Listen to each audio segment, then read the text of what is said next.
Good day, everyone. We are in another episode of God Talks, and today we are joined by one of my more beautiful students. We have Mix Aga Mercades. Aga, you gave me an answer that sounds like how a beauty queen would answer a question, And you're all geared up. Our viewers can see you right now. You're all prepped. And I think it's an obvious question I'm bringing here. Have you joined beauty pageants? Have I joined beauty pageants? Well, I have joined a beauty pageant, but not really pageants. Okay. Um, yes, I did, sir. When I was in college, I was invited to be Mr. Education. So I did become part of the male category of a pageant. I don't know, they probably pogied now as Ah, assistant, okay, but as a gay person, I did also join another pageant for, um, for gays, for homosexual men. But for barangay level or TV level or international level, no, I haven't. Not really professional beauty pageants. I did minor amateurish school days kind of competitions. I am I don't know. I'm actually planning. I'm actually planning to join one, but it's definitely be out of Metro Manila, somewhere in the provinces where nobody could identify me as that. Or possibly because I'm not that confident to be wearing gowns and particularly wearing swimsuits. That's something I really am conscious of. I'm not really confident wearing swimsuits. That's okay. Well, I think you should pursue that. I think you should pursue that. It's kind of suits you. I mean, you've already worn drag, and you certainly know how to present yourself with makeup. You might actually have a good career, on that. So I think you're gonna win. I think you're gonna win if you Thank you, join that. sir. Um, I really can. It's just that a swimsuit. I'm not really confident with a swimsuit. but as an LGBTQ individual, Mm-hmm. these beauty pageants, we know they're called beauty pageants, but Mm-hmm. it must have some other function to the Mm-hmm. LGBTQ people who actually join these pageants, because Mm-hmm. we watch them on television, and I'm sure some of them we have observed are not, let's say, physically attractive. But for them, and I hope you can help me understand this, for them, it's still important to be on that stage, to be part of that beauty event. Uh, Mm-hmm. what's in it for the LGBTQ people who go to those events, aside Mm-hmm. from beyond the crown? What does it really mean for them? I think gay beauty pageants is one of the many ways, and one of the favorite ways of the LGBT community to present themselves and be heard by a certain crowd. It's a platform to empower fellow LGBT and to inform the community who watches such event that we are here and we have something to say, and that respect and equality are issues that we are currently, fighting for, and we have to be heard. They have to be informed. So more than the crown, more than the glamour and, you know, being looked up to as something or someone who is beautiful, a gay pageant is a platform for us to be heard, to be seen. That's it. That's all. It's like again, it's like a contest. This is really going great. Now, Aga, of course you're going to. I really hope you go ahead and push through with this pageant. But I'm gonna ask you about I'm gonna ask you about two people now. Mm-hmm. If ever you join this pageant in the future, and let's say it's a big event, let's say it's going to be publicized really well, I'm gonna ask two people for you to identify. First, I want you to tell me, who do you think is the person who will be your number one supporter when you join that project? It will be my friends. My Okay. gay friends will be there. They're actually inviting me and pushing me to be that or to join that kind of competitions. My friends are really rooting for me. They believe that I have a certain aura, of how I present myself in front and the way I talk and probably the way I put things up in my mind and deliver them fabulously. Yeah. Um, No, it's yeah, mhm. That's my friends really, sir, who will be there supporting, cheering for me. well, that's good. You have like a platoon of supporters already, right? To bring with you on those contests, and that actually matters a lot. Of course, self-esteem feeds on the support of your friends, and in those Yeah. contests, self-esteem is very very important. Now, the second Mhm. person I want you to identify is who will be the most unhappy to see you on that stage. I really hate this moment. Well, because it would be my mom, definitely. My mom wouldn't be so supportive of me as a person being there and a gay beauty pageant. My mom is a religious person. I came up from a very conservative kind of family. Bawal kami umuwi ng alas 9 ng gabi. We have to be, prim and proper when we are in front of people. There are certain conduct, behavior that we must observe. You can just imagine a particular conservative religious Filipino family. And me as a teacher, as an expected male of the family, wearing drag or, joining competitions like that wouldn't be approved by my mom. Actually, me doing this, me doing performances, me doing hosting and wearing makeup is a form of rebellion for her. She doesn't like it. She would always tell me, ayusin mo yung sarili mo. Bumili ka ng maayos na damit, gamit. And every time I would hear those words, it's really painful, it's really hurt. Those are hurtful words I would receive from a supposed supportive person in my life. Well, unfortunately, that would be my mom. So yeah, it's my mom. It's really sad to hear that, because when you first appeared in this screen earlier, you were wearing makeup, and of course, as you would present yourself as a homosexual person, with the gender identity you've found to be yours, and you looked really happy. I think me and my staff saw you as really happy, really, at peace with who you are and proud of who you are, as you've also said and made the point in the video. Unfortunately, though, it does happen that perhaps what we would consider the most important people in our lives would not be so, let's say, understanding, and their, let's say, ignorance or negligence might be enduring.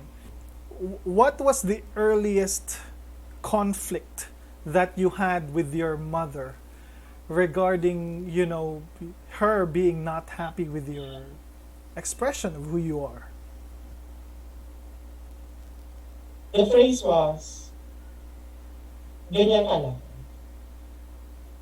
Those are the words that my mom told me when I was growing and the more that I realized that I'm a gay person. Ganyan ka lang. I'm not allowed to have a boyfriend. I'm not allowed to get married. I'm not allowed to cross-dress. I'm not allowed to um, be more free, to be freer than what I am right now. Ganyan ka lang. That means I cannot cross-dress. I cannot have boyfriend. Ganyan ka lang. Just a So, solitary gay person behaving in a socially approved manner. Ganyan ka lang. And I cannot go out of the box because it will be humiliating on her part. Ganyan ka lang. And from there, tumatak sa akin yun habang lumalaki ako na ay ganito lang ako, ay ganyan lang, bawal akong gumaya sa iba. I cannot be like the other gays from the neighborhood because she disapproves. I think that was around, I don't know, 8 years old or younger when everybody's realizing that I am a gay person. that that must be, well, devastating, because Mhm. it's not just like a really cruel advice. It's a condemnation. If you think about it, ganyan ka lang tells you your limits, and at the same time kind of tells you that there's something really wrong with you, or there's something really Mhm. Mhm. lacking with you, with the lang thing. Now, My dad went away when I was in the elementary years. Okay, but I would also hear and his voice telling me, bububugin niya ako kapag bakla ako. You know, the common, typical homophobic Filipino dad. Um, I'm, they find gay sons as an insult to the family, an offense to their fragile masculinity. And it's really frustrating. Now that I'm sharing these things, I have recalled a lot of my, um, I don't know how to put it, um, my infuriating experiences with my parents. The kind of experience that I really don't want others to experience. I felt humiliated by the people who are supposed to support me. I felt worthless. I felt ashamed of myself. I hate myself because of that. And it's really it's really frustrating and infuriating of an experience. I hate myself and I don't want to be there. That kind of house or home. Yeah. did you? Sorry. It's But okay. It's it's okay. really my dad. My dad and my mom don't really not approve of it, but my dad and my mom broke up, my dad went away, and mostly it's my mom who I broke up. Now, so you grew up, and there Mm-hmm. was a presence of a restricting, a character, which of course must have been very difficult. What got you through that? What got you through that? Because now I don't see the restrictions anymore. It's pretty. What got you through those difficult times? My best friends were two gay individuals as well. They are also teachers. And I think it's really important for us to find a support system who sees you as a person and values your individuality and supports you on your little dreams and celebrates you as you accomplish those little dreams. And I become freer and more revealing of myself when I learn how to become more independent from my parents. If I would like to, um, violate the rules that they have imposed on me, I don't have to learn how to stand on my own. And I don't think it's really important. Our sense of independence from our parents and show them that we can be successful and that we can be ourselves without humiliating them as a family and me as a person and as a professional. So, what kind of news will I deliver to my mom or to my family when I go home? Mom, I wear drag, and I got to wear that while on a parade. There are thousands, if not, it was televised as well, I believe so. But televised on the TV, I was part of a movie wearing that. And then um, that TV would not approve. But on the idea that I'm part of a movie and it's a little kind of success, I'm eventually changing their perspectives. I'm eventually changing them on how they see things. And somehow I am getting their approval one step at a time. Okay lang palang ganyan kasi maganda yung naidudula. I get to be with directors, choreographers, movie producers. I get to have friends and circles, professional ones. And I think if I have not developed this sense of rebellion, of, introducing myself in the world and expressing myself as who I am, I wouldn't be experiencing those things. And I wouldn't, have a dialogue with my mom and allow acceptance to happen. I'm slowly getting there. It's not fully there. I'm not fully there. My mom's not fully welcoming of the idea, but slowly we are getting there. And I'm really hopeful that one day I would bring home a man and introduce him to my parents, my mom, my family, and get the kind of family I have been dreaming of since I was a kid. Well, that's great. That that's hopeful, but and inspiring. And I like the part where you said that your mom is improving, step by step. Not maybe not that drastic, but You've been teaching them, you've been showing them. Can you share even a humble instance of progress that you saw in your mom regarding her level of acceptance towards you? Mm-hmm. Well, normally when I go for an event, it's me who would, prepare my things. And then there was this time that I was in a rush because it was a sudden event. I just received a call from a client and they want me to be there in 1 hour, in 1 hour time, and I really need some help. And I bring out my clothes, I brought out my clothes, cute, flashy, colorful ones. Definitely not the standard male kind of attire that my mom would expect me to bring out. But then when she saw me cramming, when she saw the urgency and my need for a help, it's actually my mom who ironed my clothing. And she Wow. helped me prepare for that event. And from that instance, I saw, she's being supportive now. She's getting there slowly, accepting the fact. Although I saw her smirk and, um, make faces because of the kind of dress or coat that she was ironing. But it's there. She ironed it for me. And I really appreciate that. Do you wear makeup inside the classroom? The idea of cosmetics in 21st century, I think, has been changed as well as um, than the previous decades, previous years. I mean, cosmetics now is for men as well. Men are There are advertisements for men to wear um, call that, hydrating cream or foundations. Koreans, especially male performers, K-pop idols, they wear makeup. And I think it's getting mainstream that it's okay for men to wear makeup. So I do wear my makeup, I do wear my foundation. I do a little kilay there, but not too loud. I think the question here really is, um, how defined your kilay should be when you are inside the classroom, or how red your lipstick should be when you go inside the classroom, or how pink your blush should be when you go inside the classroom. I think um, even from female teachers,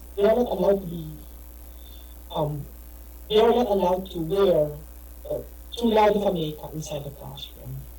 So bright. I mean, just enough for you to feel and look good in front of your students. Not wearing drag inside the classroom, but just enough for me to be presentable and to feel confident about myself. Are So there, me wearing makeup, it's okay. that's interesting. Let me ask a question related to that. Are there Mm-hmm. any co teachers of yours who are straight men who also wear makeup? Dude, yes, yes, especially foundations. I mean, just to flatten up their complexion, especially if they're uneven or pimple scars. They do wear and carry with them. I was actually surprised when I was doing bad grades with them, trying to tease them and all that. I found a concealer in one of my straight men Ah, okay. teachers, and I was surprised that hey, they're doing that and they're applying it. And I was like, I don't want to make a big issue about it. I want to normalize it. So I said, hey, this is really good. So where's the pimple though? So I asked that. I don't want to make issue na, ay, bakla ka, minagpo ka, ganun, ganun. Ikaw pasimple ka, paminta ka. No, I avoid those comments because I want to normalize the use of force. It's okay for men to wear makeup.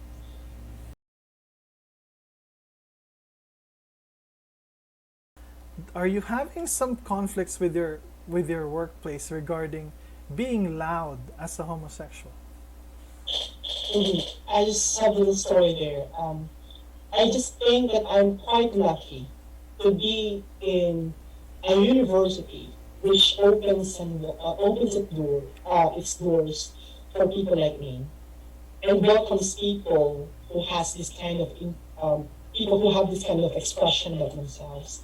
My workplace is like a family. I really find myself welcomed and loved and appreciated by the faculty that I belong to. Primarily because they are young teachers as well, mostly of my age. So they appreciate and understand the kind of struggles I'm going through as a person. Second to that, which is really surprising, even the older teachers, I mean, the senior teachers, they are also welcoming of a loud and gay teacher like myself. So when it comes to workplace, I am very lucky, and I don't know how it would feel for others, or especially in a Catholic school or a Christian school or teachers who works in that kind of institutions. Their experiences are very different from mine. Because in my school, I am welcome and I can be like this. Minus the makeup though. Yeah, That okay. is kind of set up on myself, on my page right now. But the way I talk, the way I present myself, the way I walk in the hallway, and I will say that always, I strut, I don't walk, I strut in the hallway. And every time I would greet teachers, men, women, millennials, and the previous generations, all the teachers, faculties, they would smile at me and say, hey, ganda mo ngayon. Oh, yan, sexy mo ngayon. Hey, I can feel your energy from far away. And this kind of comments really makes me feel safe. And I love that. And I'm really thankful and really blessed to be in the institution that I belong in. Have you been in relationships already? Yes. Yes, sir. Yeah. How many? How many? Round it up to the nearest hundreds. Kidding. Well, serious ones around two, flings, short term, personal, less than 10. Less. You really gave the numbers. Oh, sorry. No, it's okay. It's okay. Well, because my next question actually has a lot to do with that. Mm. Um, niligawan ka na ba? Niligawan. Do we do that sa LGBT? Yes? No? No. Why are you confused about Uh, that question? because it's not legal really. I don't know, it's not a general idea that we experience from the LGBT community. But in my personal case, hindi yun legal kasi usap. Kasi we tend to like each other. And then, dates and all. And then we just have to get into that agreement na, kamusta? And hindi ako tinanong ako. So, hindi siya legal particularly, pero it's a two-way relationship. Sure that we court each other on the process. It's not somebody like me, then ligawan ako and all. It's like, the both of us are working together to know each other and then get into that status. Is that Aga? I know you're not happy with those things, but uh, those things do exist. You know, discrimination, sexism, and these things they have been a very depressing part of your reality. But you, and also from your stories, you continue to become like a source of happiness. You know, you're not a negative entity walking around your campus. From your story, you uplift people. You know, you set the mood for some fun, some laughter, right? But how did you find this nature that the environment has given you not much?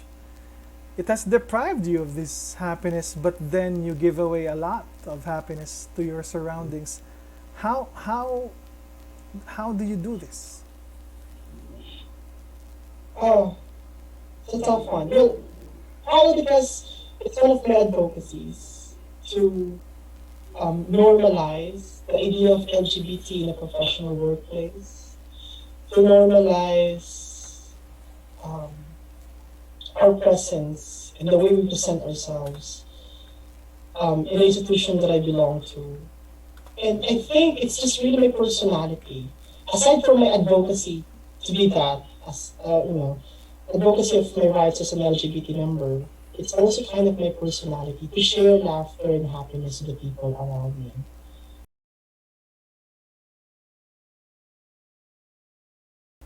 What are some of the most stupid questions people ask you about your gender?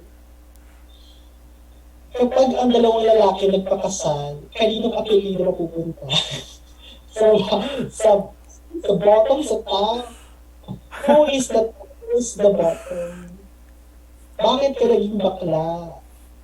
Anong tragic experience? Na-abuse ka ba when you were a kid? Okay. What else? Ano experience being there in that sexual position during an intercourse? Okay. Uncomfortable questions. Yeah, yeah. You can just figure that for yourself. And there's a lot of those. Am I right? There's a lot of those people who are just simply not even miseducated, but maybe zero education on the proper nature of gender. There's alam mo ba sa empleyado ka mapupunta? I think that's not a question. That's kind of a threat, you know. But it's equally stupid, of course. Um, it's so stupid.